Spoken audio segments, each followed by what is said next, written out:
Hi everyone, ಎಲ್ಲರೂ ಹೇಗಿದ್ದೀರಾ? ಇವತ್ತಿನ ವಿಡಿಯೋ ತುಂಬ ಇಂಟ್ರೆಸ್ಟಿಂಗ್ ಆಗಿರೋದ್ರಿಂದ ಎಲ್ಲಿ ಕೂಡ ಸ್ಕಿಪ್ ಮಾಡಬೇಡಿ. ವಿಡಿಯೋ ಇಷ್ಟ ಆಯಿತು ಅಂದರೆ ಲೈಕ್ ಮಾಡೋದನ್ನು ಮರಿಬೇಡಿ, ಶೇರ್ ಮಾಡಿ, ಸಬ್ಸ್ಕ್ರೈಬ್ ಮಾಡಿ. ಮತ್ತು ಇವತ್ತಿನ ವಿಡಿಯೋ ಸ್ಟಾರ್ಟ್ ಮಾಡೋಣಲ್ವಾ? Let's start today video.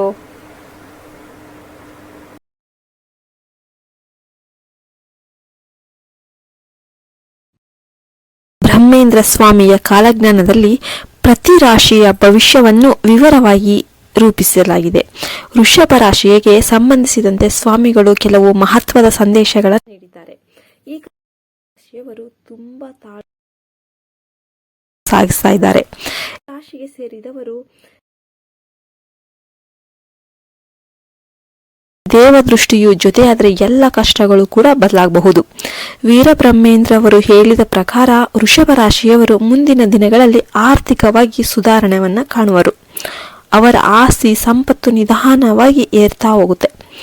ಶ್ರಮ ಮಾಡಿದಷ್ಟು ಫಲ ಸಿಗೋದು ಖಂಡಿತ. ಇನ್ನು ಕಡೆಯ ದಿನಗಳಲ್ಲಿ ಅವರು ಯೋಚನೆಯಿಂದ ನಡೆಯುವವರು. ಧರ್ಮದ ಮಾರ್ಗದಲ್ಲಿ ನಡೆಯುವವರಿಗೆ ಅನುಗ್ರಹ ಹೆಚ್ಚು.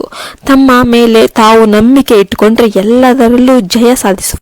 ಕೆಲವು ಕುಟುಂಬ ಬಂದು ಹೋಗ್ತವೆ. ಸ್ನೇಹಿತರಿಂದ ದೂರವಿರುವ ಸ್ಥಿತಿಗಳು ಕೂಡ ಬರಬಹುದು. ಆದರೆ ನಿಜವಾದ ಸ್ನೇಹಿತರ ಸಮಯ ಬಂದಾಗ ಬೆಂಬಲ ಅಂತೂ ಇದ್ದೇ. ಯಾರ್ಯಾರಿದ್ದಾರೋ ಅವರಿಗೆ ಸ್ಥಳಾಂತರ ಬೇರೆ ಕಡೆ ಹೋಗುವಂತಹ ಪರಿಸ್ಥಿತಿ ಬರುತ್ತೆ. ಇಲ್ಲಾಂದ್ರೆ ಪೋಷಕರಿಂದ ದೂರ ಆಗುವ ಒಂದು ಸ್ಥಿತಿ ಕೂಡ ಬರುತ್ತೆ. ವೀರಬ್ರಹ್ಮೇಂದ್ರ ಅವರ ಪ್ರಕಾರ ವೃಷಭ ರಾಶಿಯವರು ಯಾವುದೇ ಕೆಲಸ ಪ್ರಾರಂಭಿಸುವ ಮೊದಲು ಹೂಡಿಕೆ ಕುರಿತು 2 ಬಾರಿ ಯೋಚನೆ ಮಾಡಬೇಕು. ಹಠ ಅಥವಾ ಉತ್ಸಾಹದಲ್ಲಿ ತೀರ್ಮಾನ ಮಾಡಬಾರದು. ವಯಸ್ಸು ಬೆಳೆದಂತೆ ಬುದ್ಧಿ ಬೆಳೆಯುತ್ತೆ. ತಾತ್ಕಾಲಿಕ ಲಾಭಕ್ಕಿಂತ ದೀರ್ಘಕಾಲದ ಯಶಸ್ಸು ಇರೋದನ್ನ ನೋಡಬೇಕು. ಹಿರಿಯರ ಒಂದು ಆಶೀರ್ವಾದದಿಂದ ಕೆಲಸಗಳಲ್ಲಿ ಒಂದು ಸಫಲತೆ ಗ್ಯಾರಂಟಿ ನಿಮಗೆ ಸಿಗುತ್ತೆ. ಹನುಮಾನ್ ಚಾಲಿಸ ಪಠನ ಅಥವಾ ಶನಿವಾರದಂದು ದತ್ತಾತ್ರೇಯ ಪೂಜೆ ಮಾಡುವುದು ತುಂಬಾ ಅತ್ಯುತ್ತಮ. ಕಲಾತ್ಮಕ ಕ್ಷೇತ್ರಗಳಲ್ಲಿ ಇರುವವರಿಗೆ ಅಭೂತಪೂರ್ವ ಅವಕಾಶಗಳು ಬರಬಹುದು.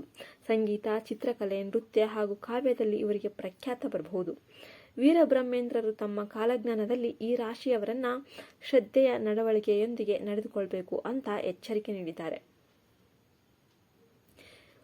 ಇನ್ನು ಹಣಕಾಸಿನ ವಿಚಾರಗಳಲ್ಲಿ ಯೋಜನೆ ಇಲ್ಲದೆ ಹೂಡಿಕೆ ಮಾಡಿದರೆ ನಷ್ಟ ಅನುಭವಿಸಬೇಕಾಗುತ್ತೆ.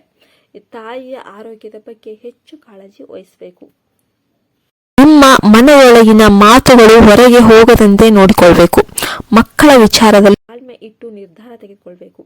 ದಾಂಪತ್ಯ ಜೀವನದಲ್ಲಿ ಕೆಲವೊಂದು ಕಠಿಣ ಸನ್ನಿವೇಶಗಳು ಬರಬಹುದು. ಆದರೆ ಸಹನೆಯಿಂದ ತಾಳ್ಮೆಯಿಂದ ಎಲ್ಲವನ್ನು ಕೂಡ ಸರಿ ಮಾಡಿಕೊಂಡು ಜೀವನ ಹಾಗೆ ಸಾಗಿಸಬೇಕು. ಇನ್ನು ಇತ್ತೀಚಿನ ವರ್ಷಗಳಲ್ಲಿ ಅನುಭವಿಸಿದ ನೋವುಗಳಿಗೂ ಕೂಡ ಈ ಜನ್ಮದಲ್ಲೇ ಒಂದು ಪರಿಹಾರ ಆಗುವ ಸಂಭವ ಇದೆ. ಇನ್ನು ನ್ಯಾಯಾಂಗ ಸಂಬಂಧಿ ಸಮಸ್ಯೆಗಳಿದ್ರೆ ಗೆಲುವು ನಿಮ್ಮತ್ತನೇ ಬರುತ್ತೆ. ಇನ್ನು ಅಪಹಾಸ್ಯಕ್ಕೆ ಯಾರಾದರೂ ತುತ್ತಾಗಿರ್ತೀರಿ ನೋಡಿ, ಅವರಿಗೆ ಕೂಡ ನಿಮಗೆ ಸತ್ಯವಾಗಿ ನಿಲ್ಲೋದಕ್ಕೆ ಈ ಕಾಲದಲ್ಲಿ ಶಕ್ತಿ ಬರುತ್ತೆ. ಈ ರಾಶಿಯವರ ಮನಸ್ಸು ಬಹಳ ಸೂಕ್ಷ್ಮ ಮತ್ತು ಗಂಭೀರ ಕೂಡ ಹೌದು. ಈ ವೀರಬ್ರಹ್ಮೇಂದ್ರರ ಸ್ವಾಮಿ ಪ್ರಕಾರ ಈ ಜನ್ಮದಲ್ಲಿ ನೀವು ಧರ್ಮದ ಮಾರ್ಗದಿಂದ ಏನಾದರೂ ದೂರ ಹೋದರೆ ಜೀವನದಲ್ಲಿ ತುಂಬ ನಷ್ಟವನ್ನು ಅನುಭವಿಸಬೇಕಾಗುತ್ತೆ. ಸ್ನೇಹ, ಪ್ರೀತಿ, ನಂಬಿಕೆ ಇವುಗಳ ಮೇಲೆ ಸ್ಥಿರವಾಗಿರಬೇಕು. ಗುರು ಪೂಜೆ, ಶನಿವಾರದ ದಿನ ಎಳ್ಳಿನ ದಾನ, ಹನುಮಾನ್ ದೇವರ ಆರಾಧನೆ ಇವುಗಳ ಪರಿಣಾಮದಿಂದ ಜೀವನದಲ್ಲಿ ನಿಮಗೆ ಬೆಳಕು ಬರುತ್ತೆ. ನಿಮ್ಮ ಎಲ್ಲ ಕರ್ಮಗಳು ಕೂಡ ಮಧ್ಯಭಾಗದಲ್ಲಿ ಅಳಿಸಿ ಹೋಗುತ್ತೆ. ಆದರೆ ಈ ಎಲ್ಲವೂ ಕೂಡ ಕೇವಲ ಪರೀಕ್ಷೆಯಂತೆ ಅಷ್ಟೇ. ಇದು ನಿಮಗೆ ಉತ್ತಮ ಜೀವನದ ದಿಕ್ಕು ತೋರಿಸುತ್ತೆ. ನಿಮ್ಮ ವಯಸ್ಸು ಮಧ್ಯ ವಯಸ್ಕಾದಾಗ ನಿಮಗೆ ಒಳ್ಳೆಯ ಒಂದು ಭವಿಷ್ಯ ಬರುತ್ತೆ. ಬಂಧು ಮಿತ್ರರೇನಿರ್ತಾರೆ ಅವರಿಂದ ಕೆಲವೊಂದು ನೋವುಗಳು ಬರಬಹುದು. ಆದರೆ ಅದರಿಂದಲೂ ಕೂಡ ನೀವು ಪಾಠವನ್ನ ಕಲಿತೀರಾ. ಇನ್ನು ಮದುವೆಯಾದ ದಂಪತಿಗಳಿಗೆ ಸಂತಾನದ ಒಂದು ಭಾಗ್ಯ ಇದೆ. ಆದರೆ ಗರ್ಭಿಣಿಯರು ಹೆಚ್ಚು ಶ್ರದ್ಧೆ ವಹಿಸಬೇಕು. ಈ ಸಮಯದಲ್ಲಿ ಚಂದ್ರಗ್ರಹಣ ಮತ್ತು ಸೂರ್ಯಗ್ರಹಣದ ದಿನಗಳಲ್ಲಿ ಉಪವಾಸದಿಂದ ಶುದ್ಧವಾದ ಪ್ರಾರ್ಥನೆ ಮಾಡುವುದು ಶ್ರೇಯಸ್ಕರ. ಕಾರ್ಯಕ್ಷೇತ್ರದಲ್ಲಿ ತಮ್ಮ ಶ್ರದ್ಧೆ, ನೈತಿಕತೆ, ಸಮಯ ಪಾಲನೆ ಇವರಿಂದ ಮೇಲಕ್ಕೆ ಸಿಗುತ್ತೆ. ವ್ಯವಹಾರದಲ್ಲಿ ಹೊಸ ಪಾರ್ಟ್ನರ್ ಸೇರಿದರೆ ತುಂಬ ಎಚ್ಚರಿಕೆಯಿಂದ ನಡೆದುಕೊಳ್ಬೇಕು. ದೊಡ್ಡ ಹಣದ ವ್ಯವಹಾರಗಳು ಮುಚ್ಚಿದ್ದೇ ಉತ್ತಮ. ಯಾರೊಂದಿಗೂ ಅಷ್ಟೊಂದು ಸುಲಭವಾಗಿ ಎಲ್ಲವನ್ನು ಶೇರ್ ಮಾಡಬಾರ್ದು. ಇನ್ನು ವೀರಬ್ರಹ್ಮೇಂದ್ರರು ಇಂತಹ ಸಮಯಗಳಲ್ಲಿ ದೇವ ಮಂತ್ರ ಪಠಣ ಮಾಡಬೇಕು ಅಂತ ಹೇಳಿದ್ದಾರೆ. ನಿತ್ಯ ಪುಣ್ಯ ಕಾರ್ಯ ಮಾಡಬೇಕು, ಅನ್ನದಾನ ಮಾಡಬೇಕು. ಇವು ನಿಮ್ಮನ್ನು ಇನ್ನಷ್ಟು ಎತ್ತರಕ್ಕೆ ಕೊಂಡೊಯ್ಕೊಳ್ಳುತ್ತವೆ. ನಿಮ್ಮ ಸಮಸ್ಯೆಗಳು ಎಲ್ಲವೂ ಕೂಡ ದೂರ ಆಗ್ತವೆ. ನಿಮ್ಮ ಬದುಕು ಧರ್ಮಮಯವಾಗಿದ್ದರೆ ಎಲ್ಲ ಸಮಸ್ಯೆಗಳು ಕೇವಲ ಧೂಳು ಥರ ಆಗೋಗ್ಬಿಡ್ತವೆ.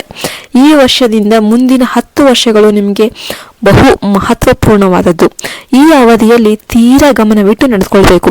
ಮನೆ ಹೂಡಿಕೆ, ಜಮೀನು ಖರೀದಿ, ಮನೆ ಬದಲಾವಣೆ ಇವುಗಳ ಬಗ್ಗೆ ತುಂಬ ಯೋಚನೆ ಮಾಡಬೇಕು. ನಂತರನೇ ನೀವು ನಿರ್ಧಾರ ಮಾಡಬೇಕು. ನಂಬಿಕೆ ಇರೋರು ತಿರುಗಿ ನಿಮ್ಮ ಹತ್ರ ವಾಪಸ್ ಬಂದರೆ ಏನು ಚಿಂತೆ ಮಾಡೋದಕ್ಕೆ ಹೋಗಬೇಡಿ. ದೇವರು ನಿಮ್ಮ ಜೊತೆ ಇರ್ತಾನೆ. ಕಾಲಜ್ಞಾನದಲ್ಲಿ ಹೇಳಿರುವಂತೆ ಶ್ರದ್ಧೆ, ತಾಳ್ಮೆ, ಧೈರ್ಯ ಇವುಗಳಿಂದ ವೃಷಭ ರಾಶಿಯವರು ಅಬ್ಬರದ ಯಶಸ್ಸು ಕಾಣ್ತಾರೆ. ನಿಮ್ಮನ್ನು ಇನ್ಮುಂದೆ ಯಾರು ಕೀಳಾಗಿ ನೋಡಬಾರದು ಎಂಬ ಒಂದು ಭರವಸೆಯು ನಿಮ್ಮಲ್ಲಿ ಬರುತ್ತೆ. ದೇವರ ಭಕ್ತಿಯಲ್ಲಿ ದೃಢವಾಗಿರಬೇಕು. ಗುರು ನಮನ ಮಾಡಬೇಕು. ಹನುಮಾನ್ ಚಾಲಿಸ ಕಂಟಿನ್ಯೂ ಆಗಿ ಪಠನೆ ಮಾಡಬೇಕು. ಯಾವಾಗಲೂ ನಿಮ್ಮ ಹೃದಯದಲ್ಲಿ ಸತ್ಯ ಇರಬೇಕು. ಅಷ್ಟೇ ಸಾಕು. ಮುಂದಿನ ಜೀವನ ನಿಮಗೆ ದೇವರ ಒಂದು ಆಶೀರ್ವಾದದಿಂದ ಬೆಳಕಾಗಿ ಪರಿಣಮಿಸುತ್ತೆ.